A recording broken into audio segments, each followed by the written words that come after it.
This is the disturbing story of two very different stalkers. One chased YouTube fame by pretending to be Ray William Johnson's long-lost daughter. The other was a reclusive man who worshipped the singer Bjork until he tried to kill her. On the surface, they are nothing alike, but the root of their obsession?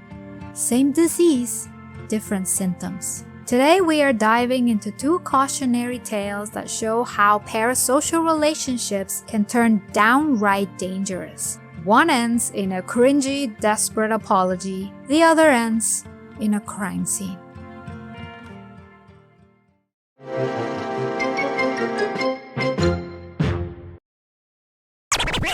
Ray William Johnson isn't just any YouTuber. Back in the early 2010s, he was YouTube royalty. His show Equals 3 was the most subscribed YouTube channel on the platform for years. Before influencers were even a thing, Ray was racking up millions of views by reacting to viral videos, dropping punchy one-liners, and being a funny, relatable guy. He eventually stepped away from the spotlight, got into music and filmmaking, and kept a low profile until recently. The name Vanessa started popping up in his comment section over and over. At first, it seemed like a weird inside joke. Some viewers even assumed it was a bit, but then Ray addressed it, and what he said made the whole thing go from funny to disturbing.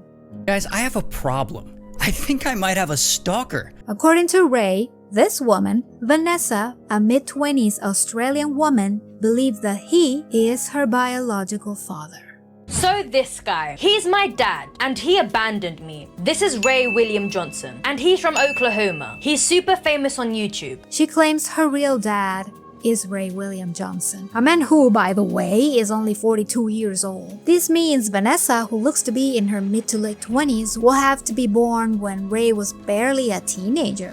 The fact alone already makes her claim mathematically impossible, but she doesn't care. He laughed it off at first because what else can you do? But the lady kept pushing. Vanessa didn't just want attention, she expected it. And when she didn't get it, she escalated. Here's a photo of them at a bar having fun. Well, I'm pregnant and I don't believe in abortion. And Ray was like, what the f***? You better get an abortion or I'm breaking up with you. And my mom's like, well, my body, my choice. So Ray said, well, I'm dumping your stinky ass. And that left my mom heartbroken. This is when Ray said, enough. It could have been a funny bit, a skit, whatever, but she took it too far, especially watching how the comment section was taking her side and flooding him with hate comments about being a deadbeat dad. Meanwhile, Vanessa stood silent. And so this woman claims that I had a secret baby back in 2002, that I got her mom pregnant and then abandoned her and the baby and refused to pay child support. And her proof of this is that she shows this photo of me and her mom in 2002 when I was in college. Now, here's 5 reasons why that's immediately bullshit. 1, I didn't go to college in 2002. My senior year was 2010. I used to vlog about it very publicly. YouTube wasn't around in 2002. 2, this image that's, again, supposedly from 2002, you're telling me that I've looked the exact same as I do now for the past 23 years? Really? 3, since I was in college around 2010 and I got someone pregnant that year, allegedly, that would mean that that baby now in 2025, that baby is 15 years old. This woman is not 15 years old. This woman is at least 35. 4, I can't have kids. I don't want kids. No offense to anyone. I went and got a vasectomy. I've been had a vasectomy. This is, again, stuff I've documented. This is very public knowledge. 5, this alleged picture of me and her mom from 2002, it's so obviously photoshopped that it's comical. Look at the size of my head compared to this woman. Also, look at this weird right angle in the hairline. What is that? And look at this iPhone in her hand. Now remember, this picture is supposed to be from 2002. What year did the iPhone come out? Did her mom time travel to get one of these? Not to mention the AI she used is causing the phone to bleed into the table. So you got like half an iPhone here. And the most damning part of this photo is that the underlying picture is not even hers. It's my photo of me and my wife. This photo! She stole it from my Instagram. But Vanessa fought back. She addressed the poorly photoshopped picture and dropped another one. Funny enough, her editing skills were worse in this one. So my dad finally got in contact with me, but not to say sorry, not to ask how I've been, not even to say hello. Instead, he threatened to sue me. He sent me an email saying if I didn't take the video down, he was going to take legal action. He originally said my video was cool, but I should take it down because it was ruining his reputation and that we should keep family business within the family. I ignored it, and then he made a video, not to respond to me directly, but to deny I was even his daughter. He simply said, "Lol, I don't have any kids, stop falling for internet bait." Not only that, he's made a new video about me, saying I'm his stalker. You have 5 reasons why my story is fake, but I have one solution. Take a DNA test. But instead, you're avoiding it. If your marriage is affected, it's only because you don't want to give your wife children. Yet, here I am. Instead of owning it, you're trying to make me look bad. Showing hate comments like that proves anything. I've had people tell me to unalive myself on live stream and tell me I'm worth nothing. But I've got more balls than you do. Listen, Pops, how does a girl from England who's not good at anything and is crazy have such an impact on your life? Yeah, well, people weren't on her side anymore. So the hate comments started piling up on her side until she couldn't take them anymore. So guys, I lied. Obviously, Ray William Johnson is not my dad. The Ray William Johnson is my dad video was my last shot at making something happen on social media. I got impatient with my channel and I always knew that controversy, it always blows up on social media because people love the drama. And I thought maybe this would be my moment. I knew the video was fake and I thought it was obvious. I didn't think through the consequences. I definitely didn't expect Ray to get that much hate. That was never my intention. I thought people would laugh, but instead people took it way too far. Both Ray and I have been told to unalive ourselves. The day I finally had the courage to leave my house, and someone shouted at me, "I hope you get raped and killed so Ray makes another video about you." People have messaged members of my family and have frightened them. This has nothing to do with them. It's all on me. So Vanessa was sorry just because she got hate comments herself. I didn't hear an "I'm sorry" to Ray and his wife for sending them so much negativity in exchange for some minutes of fame. Because according to her, that is exactly what it was. I'm a small creator and I do need money. I'll be real. So it's like, if he didn't give me anything growing up, he might as well give me a bit of clout. That's the least he could do because growing up he didn't give me anything. I need money, guys, I'll be real. She saw that Ray was really talented and popular and thought of writing him however she could. Listen, this social media stuff is hard. Sometimes it takes a lot of time to see results, but you don't get to use other people's public personas and morph them into whatever you want them to be only to monetize them, completely disregarding the fact that you are using a human being for money. That is very antisocial.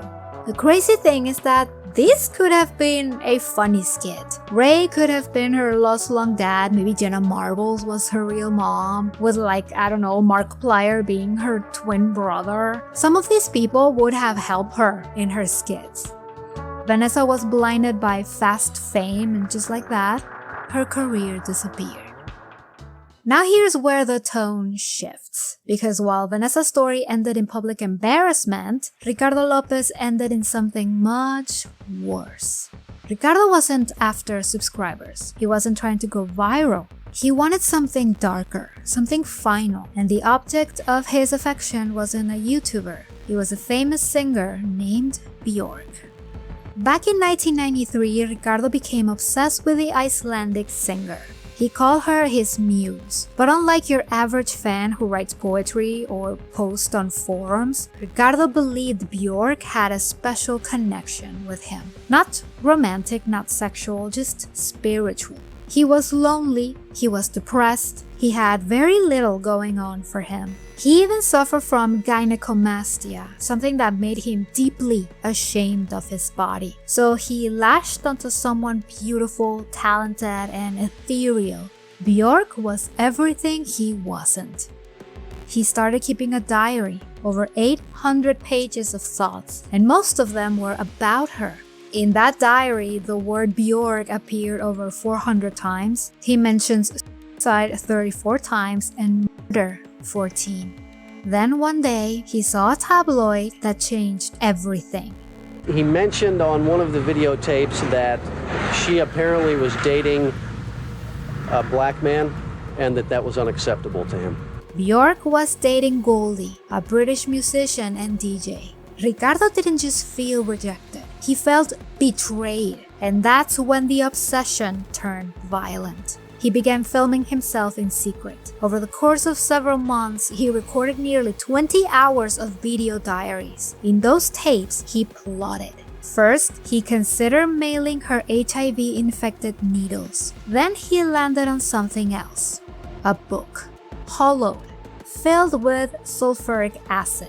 If she opened it, it will spray it in the face. Maybe blinding her, maybe killing her. And then, on September 12th of 1996, he did it. I'm about to put the sulfuric acid inside.